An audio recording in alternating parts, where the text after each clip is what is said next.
आज की इस वीडियो में मैं आपको बताऊंगा कि ज़रमत इतना फेमस क्यों है। इस एक्सपेंसिव विलेज में चीप स्टे कहाँ मिलेगा। आप देखेंगे दुनिया की सबसे ज़्यादा फ़ोटोग्राफ माउंटेन और उसकी रीज़न कि इसकी इतनी ज़्यादा फ़ोटोग्राफ्स क्यों बने, और इंतहाई खूबसूरत हट्स जहाँ से कभी वापस आने को दिल ना करे। ज़रमत स्विट्ज़रलैंड का इंतहाई खूबसूरत और छोटा सा गांव है जिसकी पॉपुलेशन सिर्फ 5800 है। ये विलेज खूबसूरत माउंटेन व्यूज़ जो कि स्विस एप्स के ऊपर मुश्तमिल हैं, स्टेट ऑफ आर्ट हाउसेस और स्कीइंग रिजॉर्ट्स की वजह से काफ़ी फेमस है। ज़रमत पॉपुलेशन फ्री विलेज है। यहाँ पे सिर्फ इलेक्ट्रिक गाड़ियाँ चलती नज़र आती हैं या फिर खूबसूरत बग्गियाँ। विंटर स्पोर्ट्स वालों के लिए ये पसंदीदा जगह है और इसे स्कीइंग पैराडाइज भी बोलते हैं। इसकी कुछ स्कीइंग ट्रेल्स शुरू तो स्विट्ज़रलैंड से होती हैं लेकिन ख़त्म इटली के अंदर होती हैं, तो मेक श्योर आप ध्यान से अपनी ट्रेल सेलेक्ट करें। लोग सारा दिन स्कीइंग करते हैं और फिर रात को party all night.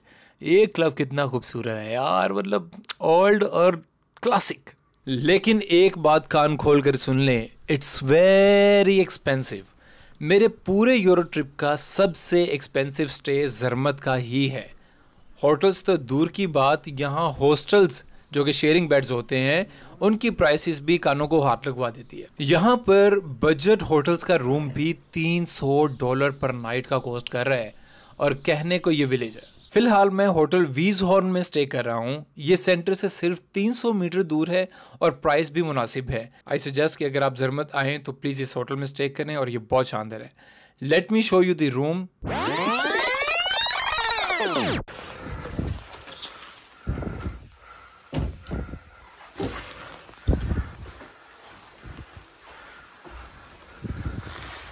Wooden, complete wooden.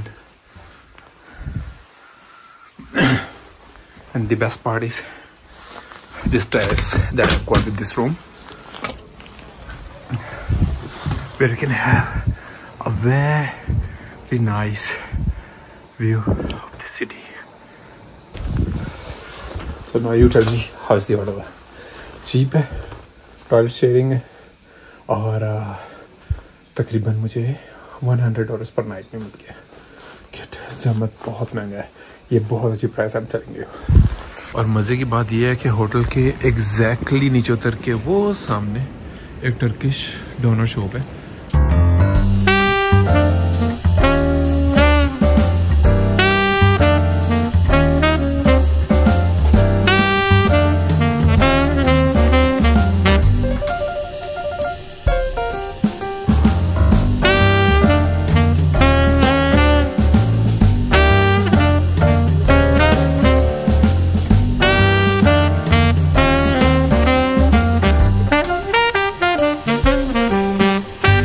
अभी जो आप सामने देख रहे हैं ये पूरा विलेज है। मैं 20 मिनट्स की हाइक करके पीक पे आया हूँ। ये सामने जो आप देख रहे हैं ये मैटरहॉर्न है, the most photographed mountain in the world.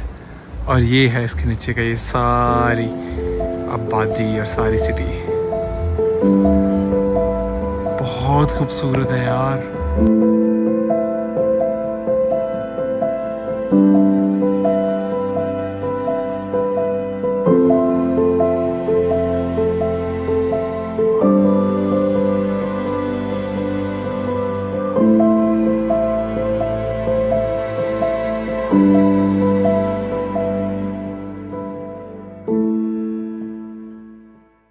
कैसा लगा?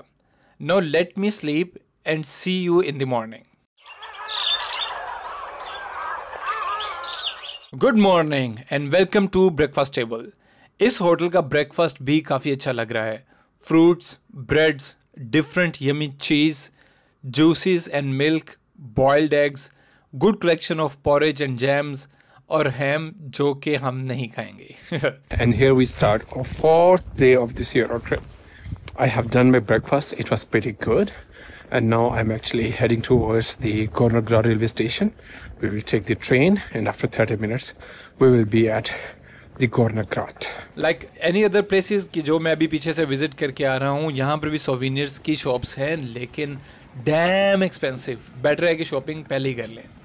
कि मैं गोरखनाथ रेलवे स्टेशन पहुंच गया हूं, जो कि बिल्कुल उस ट्रेन स्टेशन के सामने है जहां पर हम आए थे। जरमत में। और मेरा होटल यहाँ से वो सीधा सामने जस्ट 400 मीटर्स दूर है। Welcome to Gornergrat railway. Ticket मैंने बाय किया हाफ फेयर कार्ड के साथ। टिकट मुझे 48 स्विस फ्रैंक का कॉस्ट किया। Let's hop in and go to next journey. सारे स्कीइंग वाले जा रहे हैं। वो जानी है वो खूब है।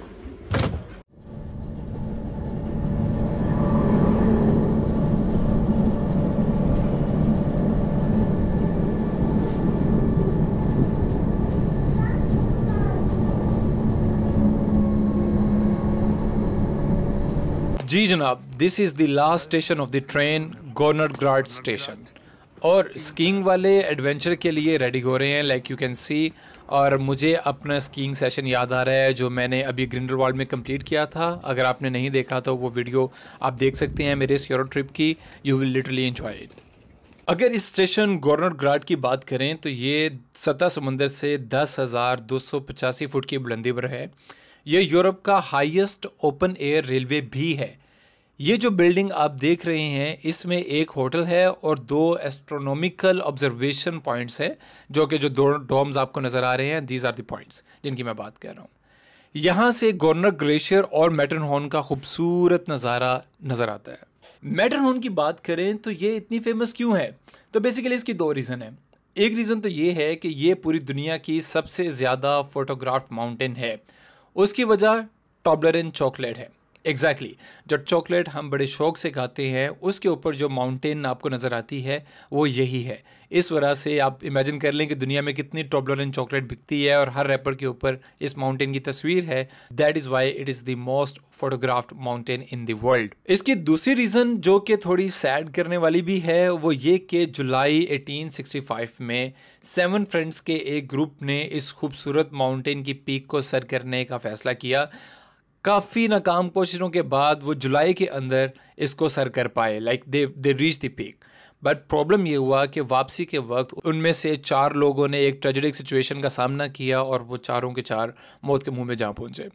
उसके बाद काफ़ी लोगों का इंटरेस्ट डेवलप हुआ इस माउंटेन को क्लाइंब करने के लिए और अभी भी बहुत सारे लोग आते हैं। ये भी एक रीज़न है कि ज़रमत काफ़ी मशहूर है। हाँ जी, गोर्नरग्राड तो पहुँच हूँ लेकिन थोड़ा सा बैड लग हो गया है इस time.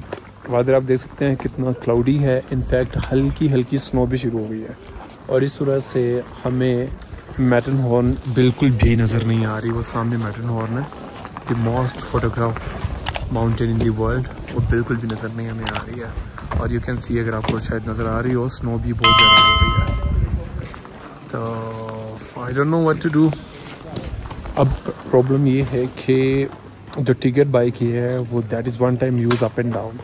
It is also not possible कि आप जाओ दोबारा और 2 घंटे बाद वापस आ जाओ, because as per weather forecast 12 बजे के करीब सन है और मे बी के वेदर तब क्लियर हो जाए। मेरा ख्याल है कि अब मैं वापस विलेज में जाऊं और आपको बाकी खूबसूरत एरिया एक्सप्लोर करके दिखाऊं। Welcome to Glacier Paradise. This is the highest cable car station in Europe, situating at 10,180 feet above the sea levels. If you walk from Zermatt train station to this point, it will take you about 20 minutes. And then you can take this cable car, which is called Matterhorn Express, to the peak. And then you can do the winter sports, skiing or snowboarding or whatever you want. The place that I'm going to show you right now is the most beautiful and amazing as well as rich site in terms of history of Zermatt.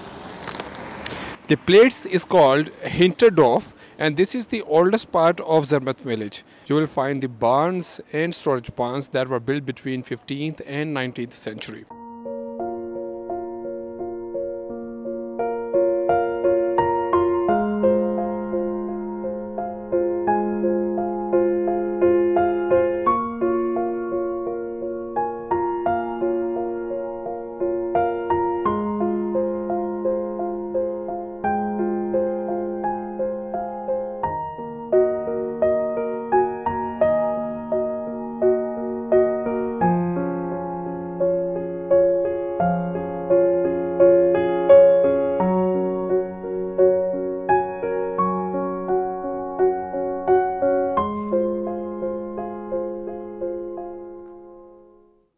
So I have almost covered every part of most attracted tourist places in Zermatt village.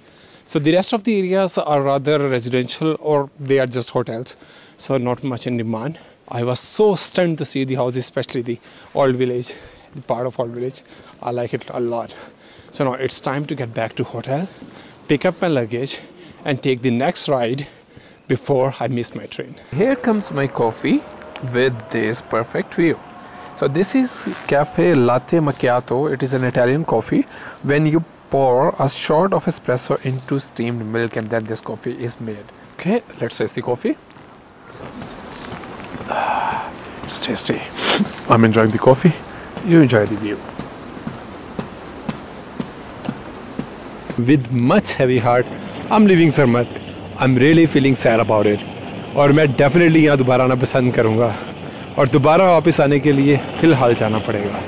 बस अल्लाह ताला पैसे देता रहे, office वाले छुट्टियाँ देते रहे और बीवी इजाज़त देती रहे. एनीवेज वो रहा सामने ट्रेन स्टेशन. बस अब यहाँ से हम अपनी नेक्स्ट ट्रेन लेंगे और अपने नेक्स्ट डेस्टिनेशन की तरफ चलेंगे, जो कि है इटली, मिलान.